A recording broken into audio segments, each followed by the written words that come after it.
Hello, everyone. Hi. This is Roland Schatz. Schatz. It's a German name. Sorry for that. I think it would take a whole video to talk about what you have done because there's a lot of big things and impressive things. What question you got asked the most in your book tour from young people? The key questions are basically who are the ones you look up to and from whom do you learn? And my papa always said, tell me the book you read and I tell you who you are. What irritated me the most in all these sessions in Hanoi and Saigon is basically the people in Vietnam seem to have a sort of what sociologists would call a minority complex.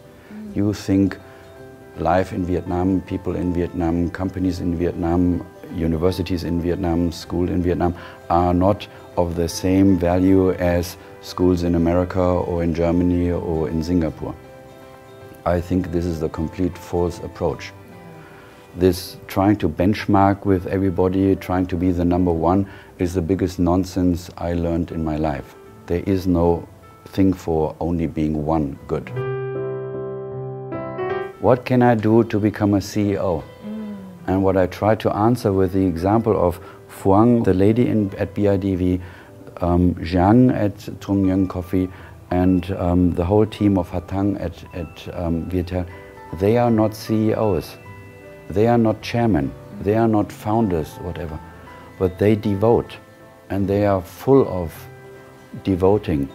But they are smart at the same time. They recognize you can't do all at once. You can't found a company, get rich, whatever that means, and then even have a family, grow kids. If you try to do everything at the same time, something will suffer. And that is what I try to tell in all these meetings, that take your time. You don't have to do everything at the same time. I still remember you opened your talk last time with introducing about your small family with your wife and your 2 babies.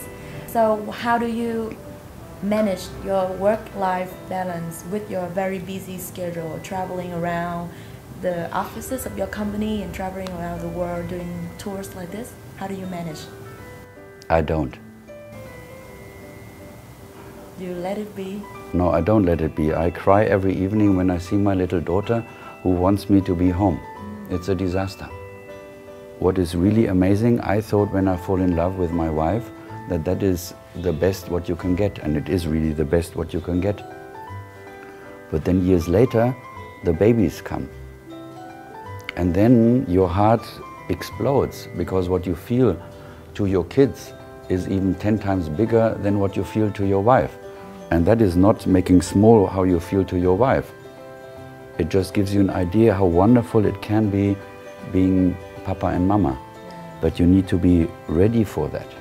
You need to have time. So yes, I'm here in Vietnam, I should be with my family, but I know that once I'm back, we go for 3 weeks holiday. 3 weeks, guys. Yay. 3 weeks, only my wife, the 2 daughters and I. So you need to make sure that you have enough time for them.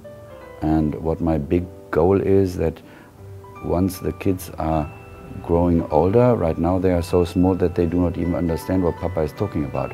But the moment they understand what Papa is talking about, I want that they live in the same environment as I grew up.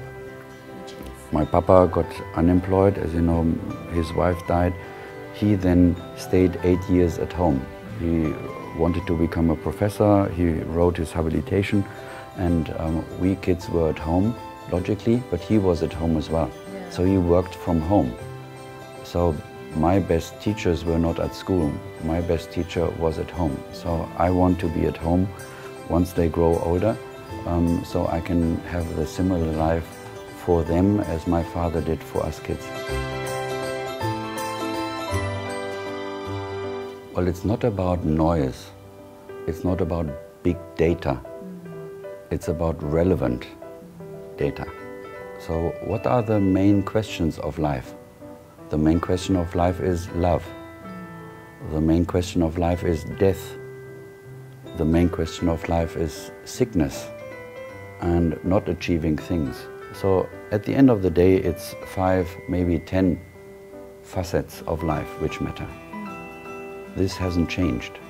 This is true in 2015 as it was true in the time when Jesus was born, and it was true when the Greeks starting writing their books. So my advice would be read the Greek books. What Platon wrote, what Aristotle wrote, that is basically touching the fundament of life.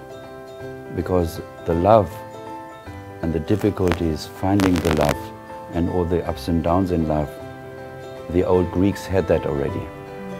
So whoever writes in 2015, in which language soever, is not writing anything new than what Platon and Aristotle and Socrates were talking about. So go to the origins, find out what they wrote, and then look into what philosophers have written since then. Do your adjustments, but there's nothing new coming on.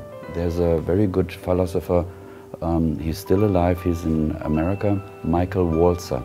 He wrote a book, it's existed in English, I only know the German title, Kritik und Gemeinsinn. I will give you the English. And he divides the whole world in 3 parts: exploring, invention, and adapting.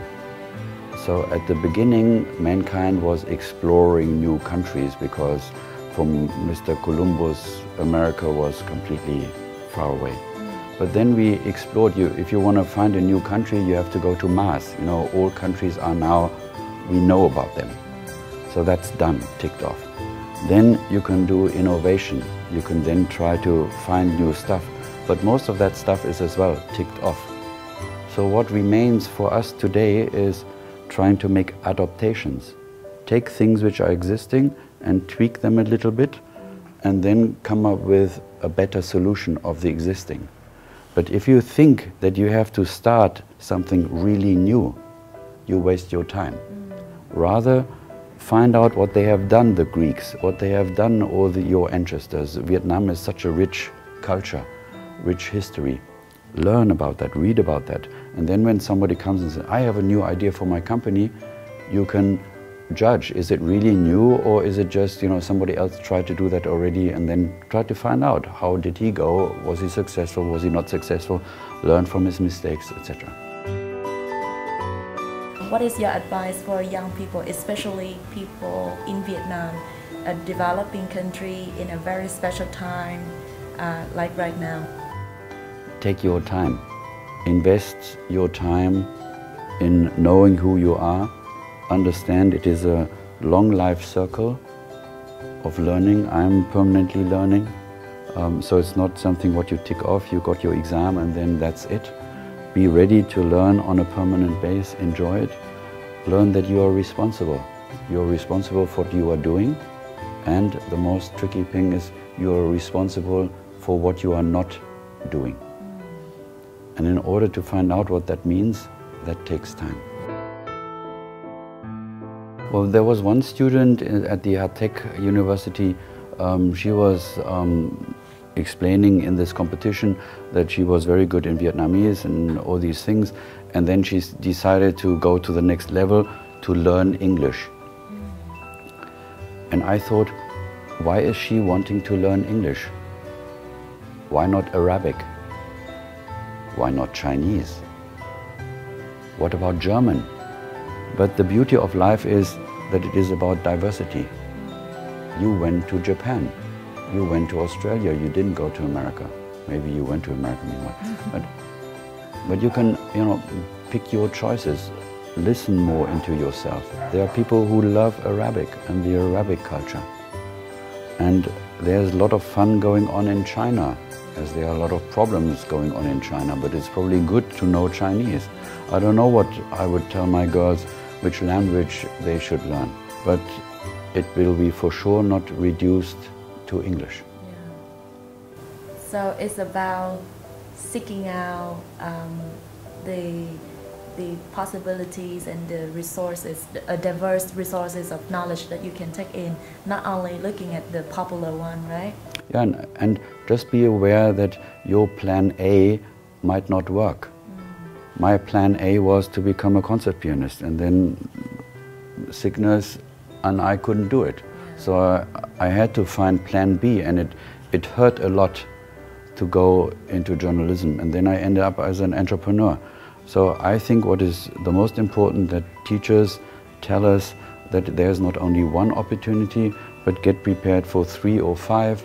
So then if opportunity 1 or 2 is not working, you don't spend as many hours as I did crying in my bed, having no idea what I should do, and feel about that life is unjust and it's unfair and how can God do such a thing to me.